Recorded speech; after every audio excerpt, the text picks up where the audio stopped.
Welcome to Marcor Studios, where here we will be interviewing different industry professionals and educating our homeowners as well as the industry as a whole.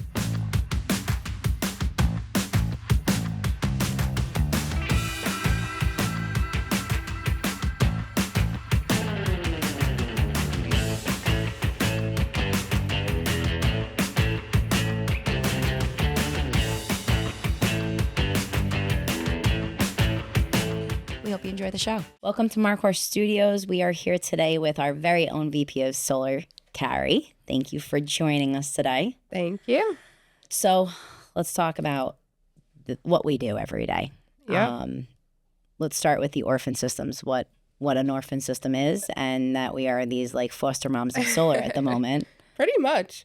So solar, obviously, there's only so many houses on Long Island or in the country that you can get solar on. And an Orphan system, a lot of companies, what they'll do is they'll come in, they'll install a ton of solar, they'll get all their tax credits or bonuses, whatever they get all this money, and then they just close their doors. A lot of smaller companies, but now what we're seeing is the bigger companies, they're the ones that are going out of business or ramping down or changing and pivoting to more of a home heating, because they've built their solar on the tax credits and things like that. Or going back to the mortgage company or mortgage industry where they came from and where they belong back at. We had all these solar bros that were out here selling solar, that they just were making these big commissions and coming to companies that were getting the bare minimum service. And we're seeing, on average, what are you doing? 30 to 50 services on a weekly basis. Yeah. Their end goal was never long term. Yeah. They wanted to sell, get it on the roof, and go to the next customer. They never cared about the service side of it, and that wasn't their goal. They knew that going into it, that they were going to have these systems. They were going to it was like a hit and run kind of thing. Yeah. So what I had discovered 6 years ago when we started this was like, hey, everyone's doing this, and who's going to be here at the end to be able to support it? Yep. It's very similar to how we built the construction division, where it was like, okay, well, everyone wants to go after sales, but nobody wants to go after the physical labor, because the cost to build the physical labor division is so expensive, because you need the infrastructure, you need office staff, you need a support staff, you need, a process for warranty executions, but more importantly, you also need the insurance to back it up. And, that's why Marcor Solar and Marcor Construction have two different we're two different companies, because the solar division holds the insurances for the solar. And for us being up on the roof, the construction side has the roofing coverages. And we're here protecting not only the customer and the homeowner at the end of the day in the event something were to happen, but we're also protecting these service agreements that we have. Yeah. And now these service agreements are starting to uncover like, oh my God, we're hiring contractors here on Long Island or in the boroughs that don't have the right insurances, and we're accidentally exposing these homeowners. So, so really we didn't anticipate this one big beautiful bill to be able to shut down the solar industry. Basically, it's I don't want to say shut it down, but it definitely it put a hurting on it for sure. Yeah, it's filtering out the companies that were in it just for the money. Yeah. And I think we're starting to see that with the manufacturers and a lot of the suppliers, that they're kind of regulating. The banks are regulating. But let's talk about the homeowners that now have they have solar. We've got a couple of variations. You got the homeowner that bought a house that had solar already. So you got the second generation solar homeowner, which what's your biggest complaint that you get from them is that they wish they never bought the house that had solar? Yeah, it's usually that, or they don't understand why the solar that they have isn't for their needs, and we have to explain that it was for whoever purchased it originally. So elaborate on that. So people have different energy usage. Yep. So everyone has different energy usage that they need in the home. So if there's a house and there's 4 bedrooms, and the family that owns the house originally has 4 kids, and the mom stays at home and the dad works in the basement, they may have higher needs. Or it may be an elderly couple who, watches one TV all day and kind of just stays home, doesn't really do much. They don't do laundry, they don't clean or cook. I mean, they clean. They don't cook. And so they're not using as much electricity. Yeah. Then if they sell that house to a family with 4 kids who are always home, who are staying home, they're going to have a higher usage in the home. Yep. And if the solar was designed originally for the first homeowner, when that new family moves in, they're going to be like, yes, I have solar. This is great. Except the solar isn't designed to cover everything that they're using.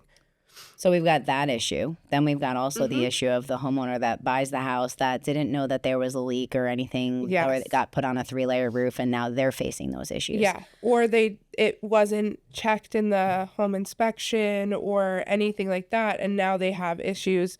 They don't even know if the system's working. There's no communications. They may have a leak, or they may not know how old the roof really is because the solar is covering most of it and you can't really see.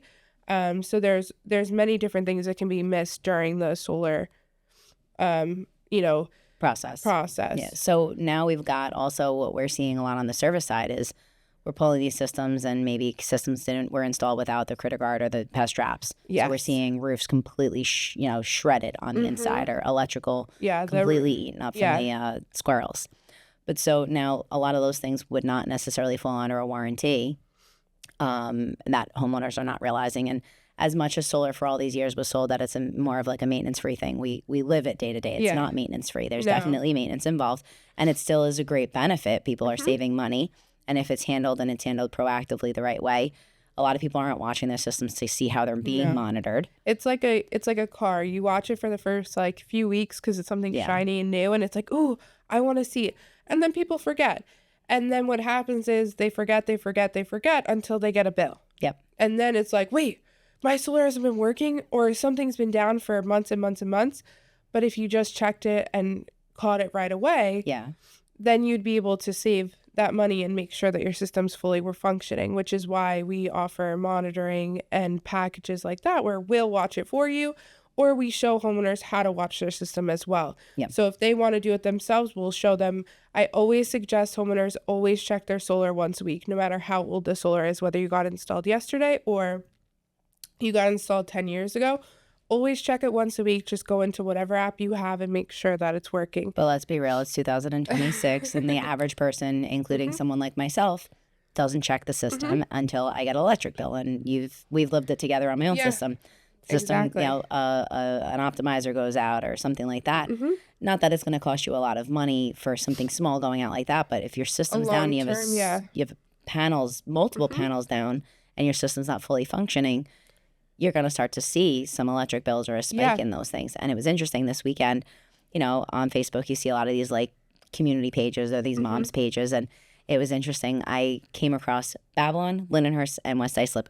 Just a coincidence that all 3 moms pages, these people were complaining about, I don't know what happened with PSEG, but all of a sudden my electric bills are out of control. And I have solar. What's going on? So I think it's important for people to understand, what did they buy? Or did they buy a house, like we said, that they're a second generation homeowner? Is the system up and functioning properly? Is it, Has anything in your home changed too? Because even if they purchased the home and say it was just, a newly married couple and now they have 3 kids, or someone changed, if their home, one was working nights, now they're working days, whatever it is, even if it was originally designed for your family, if it changes your lifestyle, or sometimes people would be like, oh, I have solar, I don't have to worry about it. You could leave the lights on. Oh, I have solar, don't worry about it. You could leave the pool heater running for 10. I'm like, just because we have solar does not mean it's free, guys. Exactly. There's a bank of power that you're eating into still. Yeah, so customers will, sometimes not understand that as well. Or if you get an EV car and you weren't planning on it. Or a hot tub. People don't realize, hey, we bought a hot tub. A dehumidifier in your basement. Anything like that is going to draw a lot of electricity.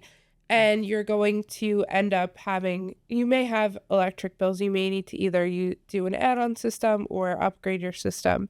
Which we can help with. Yeah, and we offer bill reviews as well, where we'll look through.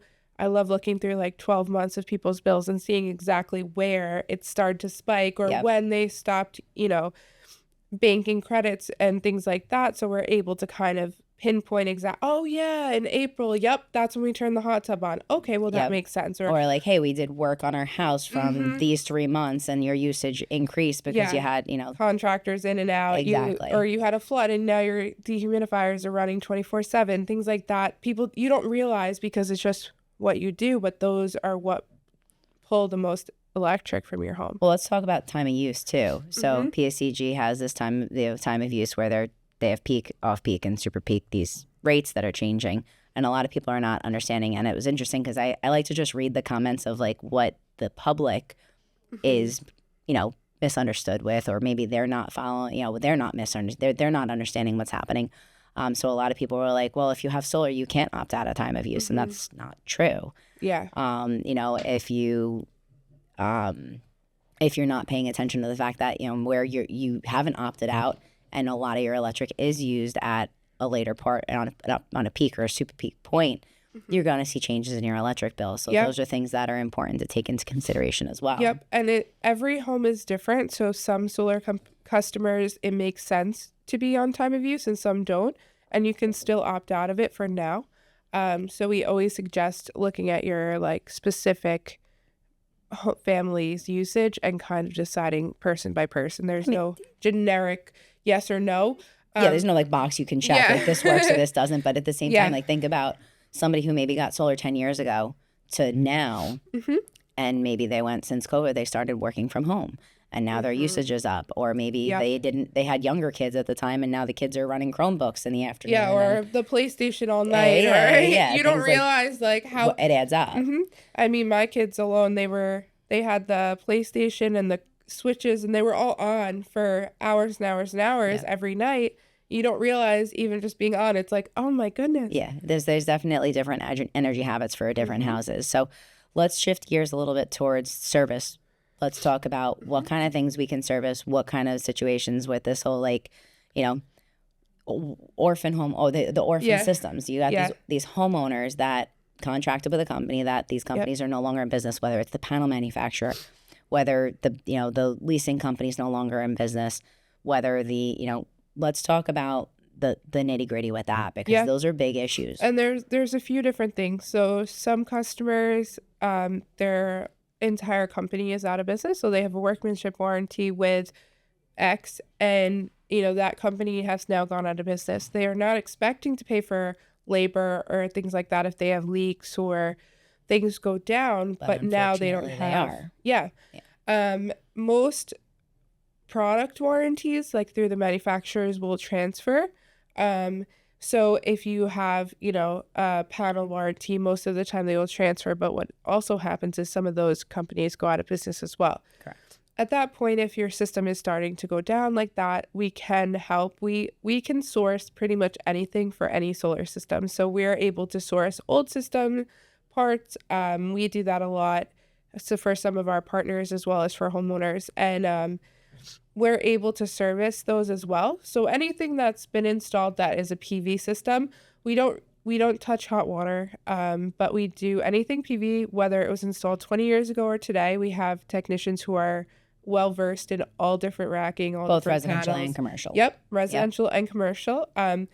Our technicians, they do both, and they know everything. So where, if you're on an install crew and you kind of do the same thing every day, you may only know that racking system, those panels, those feet, those attachments.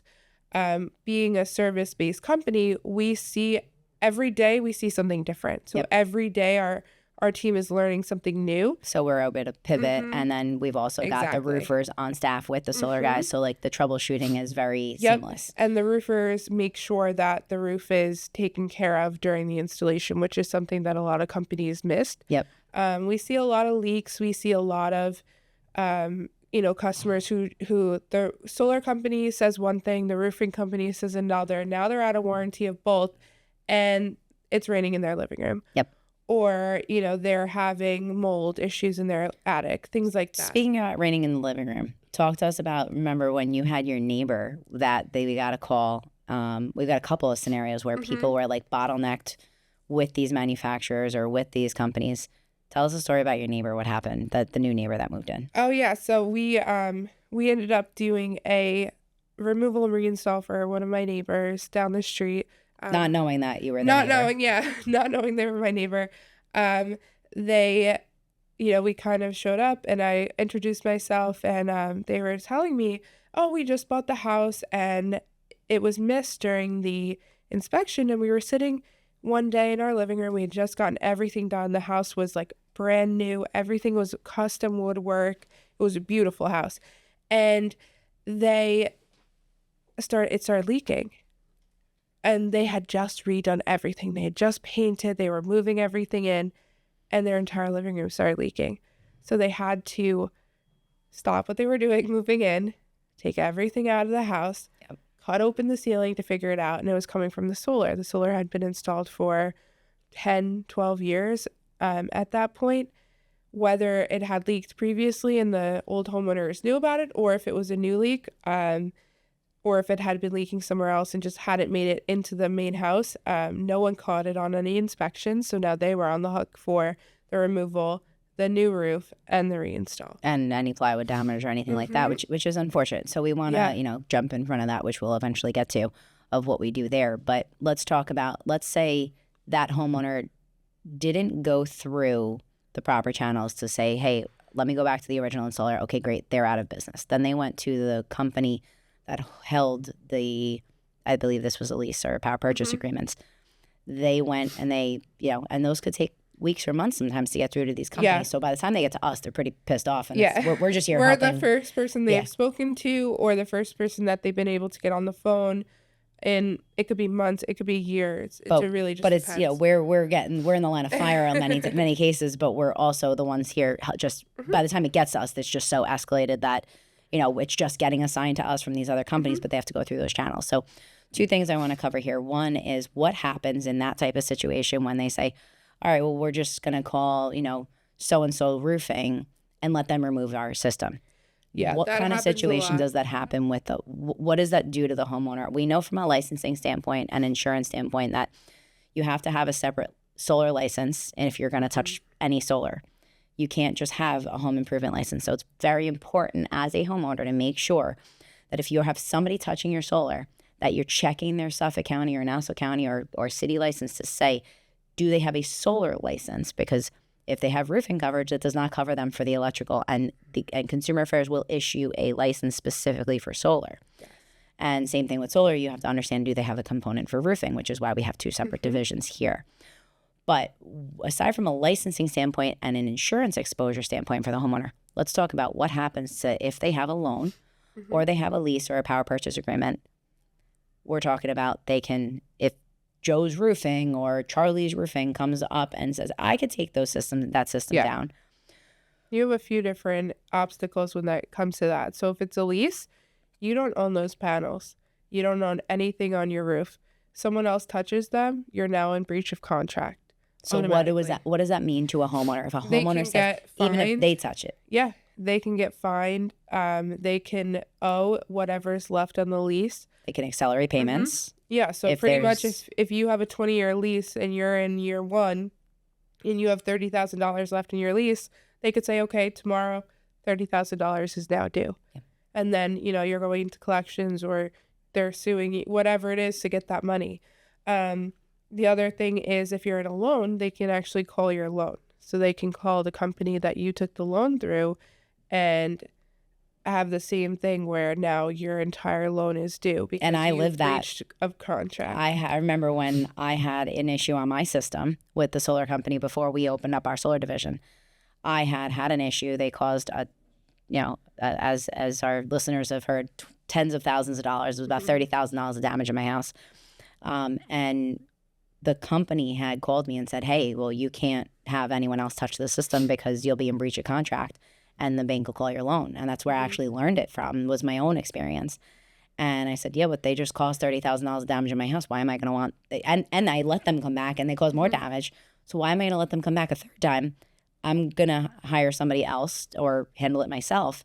I had to get paperwork from the bank in writing that they okayed it, that they were not going to call the loan. I had to jump through hoops to do that so that they couldn't call the loan, because the bank at that point has their opportunity to exercise that and say, I want my money now. Yeah. Because they don't know who's touching that system, and now there's liabilities there.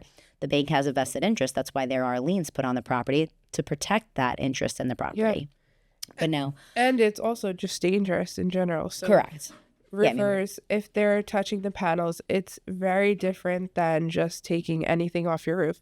It is electrical and it is unsafe for your entire home because everything goes back to your main service panel. So if they're just cutting wires here and there and leaving things on or taking it back or putting it back on the wrong way, now your whole home is in danger. And at that point, it's kind of on you for allowing them to touch it. Yeah, I mean, and this is not us saying solar's bad. We are huge proponents of solar. We're just proponents of solar done right, and not just having, you know, some random crew coming in from an out of state that isn't getting paid New York wages, and they're not paying the New York insurances, and they're coming in here and they're just cowboys putting systems on and they're disappearing, and you can't find those companies. Yeah. We really have become one of the only local companies that is willing to service other people's systems that don't have a whole pipeline of our own existing systems that are, you know, the reason why a lot of these other companies aren't going to maybe be able to sustain this is they have to still maintain all their existing warranties. And by doing that, that poses a bit of an issue too. Yeah. So let's talk about the phone calls we get from roofing contractors that we work with, because we are a team player in the roofing industry. And we get these roofers that call us and say, hey, well, so-and-so is getting frustrated with the process because you're waiting for, you know, XYZ company's permission to remove the system. Let's talk about what that looks like when the roofer says, no, I want these panels off, the roof is leaking. What is the process with most of these companies? Can you just pull the system? No, you need written permission to touch a system if the customer themselves don't own it. So if it's a lease or a PPA, you need written permission, or some contracts will state that the customer has free reign to use whoever they want to do any services as long as the system's not down for X amount of days.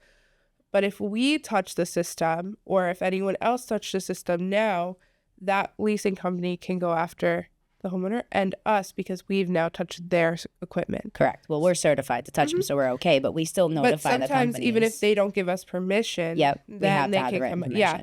And a lot of these companies we do work with, so it's easy for us to get permission, but it still has to go through the right channels. Correct. And then, so we always want to do things the right way. We will never take a system off unless we have the permission to do so. But there will be potentially homeowner and contractor recourse on those things, more so on the homeowner than the contractor. Oh, yeah.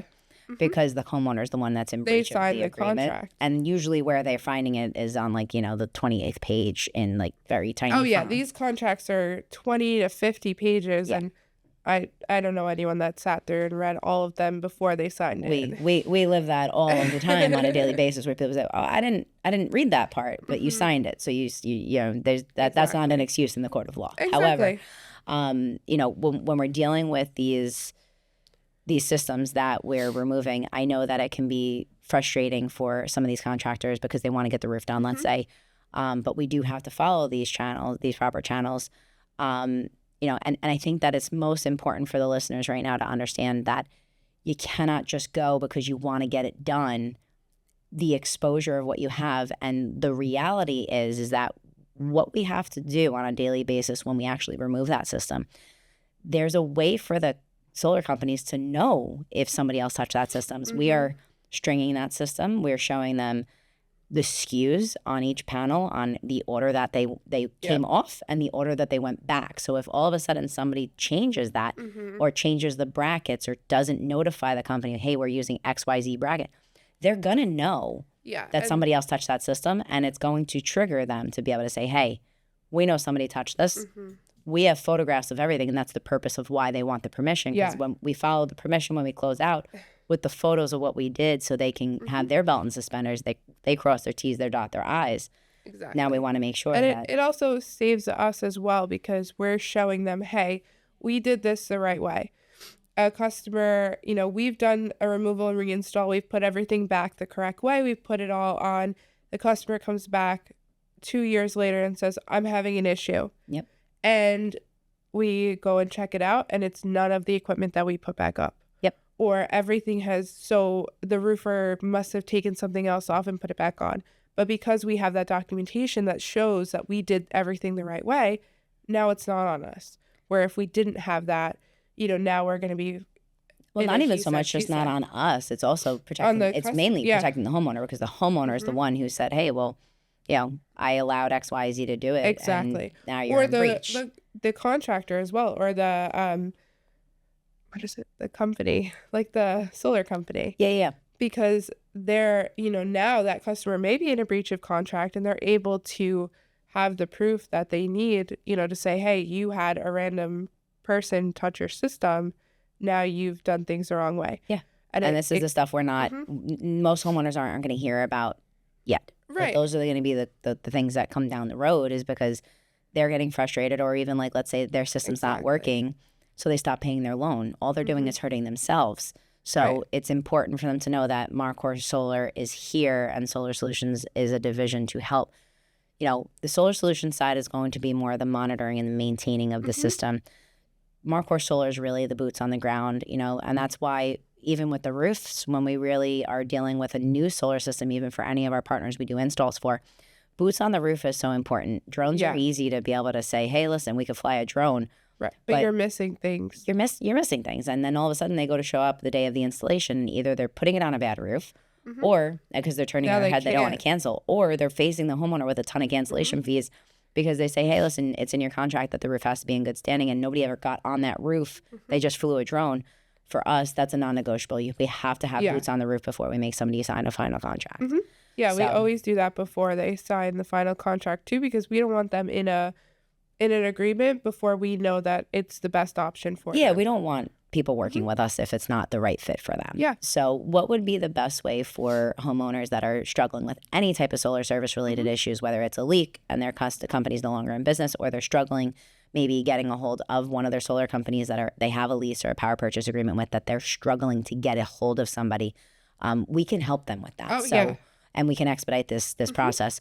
What's the best way for people to contact you? The best way is going to be either email at service@marcorinstalls.com or solutions@marcorinstalls.com, or give us a call. The phone number is 631-354-9106. All right, beautiful. Well, thank you for all your hard work. We're doing a great job figuring out a mess in the industry that, unfortunately, another business we had to build solutions for the problems we're seeing. But I'm proud to call Marcor Solar and Solar Solutions our service divisions that are going to be specializing in helping homeowners that are struggling. It's unfortunate that people are going to be in these situations, but we are here to help guide them through this process. So please give us a call today. We're more than happy to walk you through the process.